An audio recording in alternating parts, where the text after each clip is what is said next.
कविसूर्यनगर में लक्षपति दीदी योजनार लक्ष्य कर्मशाला जिला प्रशासन राज्य सरकार एवं केंद्र सरकार निर्देश क्रमे कविसूर्यनगर ब्लॉक कार्यालय सभागृह ओडिशा जीविका मिशन शक्ति विभाग आनुकूल्य एक ब्लॉक स्तरीय लक्षपति दीदी मानक संबर्धना सभा और कर्मशाला अनुष्ठित होता। उक्त कार्यक्रम को भारप्राप्त ब्लॉक अध्यक्ष वीरेन्द्र खटई मुख्य अतिथि भाव जोगदेवा सहित समस्त सरपंच समिति सभ्य और जिला परिषद सभ्य जोगदे।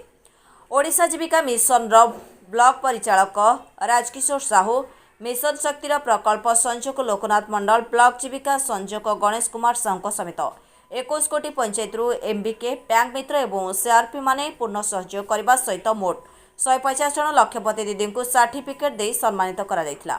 उक्त सभारे किपरि समस्त स्वयं सहायता गोष्ठीर सदस्य माने आगामी दिन में ओडिशा जीविका मिशन विभिन्न योजना माध्यम लक्षपति दीदी हो पारिबे से विषय में दृष्टि देवा सहित किपरि समस्त सदस्य स्वावलंबी हो पारिबे ता प्रति ध्यान देबाको गुरुत्व आरोप करागला। ब्यूरो रिपोर्ट प्रेरणा न्यूज टुडे। एवं राज्य सरकार जो आभिमुख्य आज ओडिशा लाइवलीहुड मिशन जो ओएलएम जरिया महिला मां मानक सशक्त करिवार जो संकल्प आज ताहा आंशिक भाव पूर्ण होबारे सक्षम होईछि। जो माने हमर पूरा पुअर रु पुअरेस्ट अछंती गरीब रु गरीब मां माने अछंती सेमानक सहित हम जड़ित अछु। सबुले चेष्टा Odisha Jeevika mission department of mission sector सबुले चेष्टा अछि जे केमिति से मां मानक स्वावलंबी करबे सेथि पई विभिन्न प्रकार योजना डिपार्टमेंट तरफ निया जाउछि।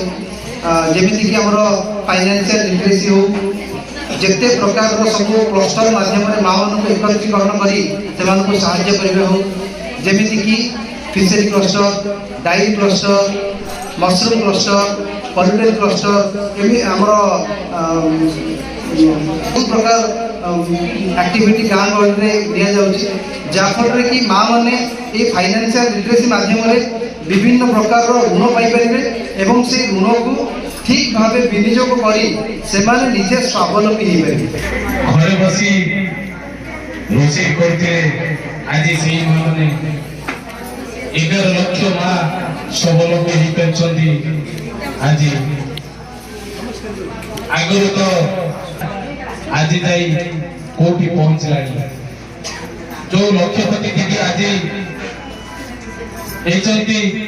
तांकर गोटे लक्ष्य थिबो मो गाँव हो मो पंचायत हो मोर आउ गोटे मां को कि भूमि को लक्ष्यपति भाव ये तैयारी कर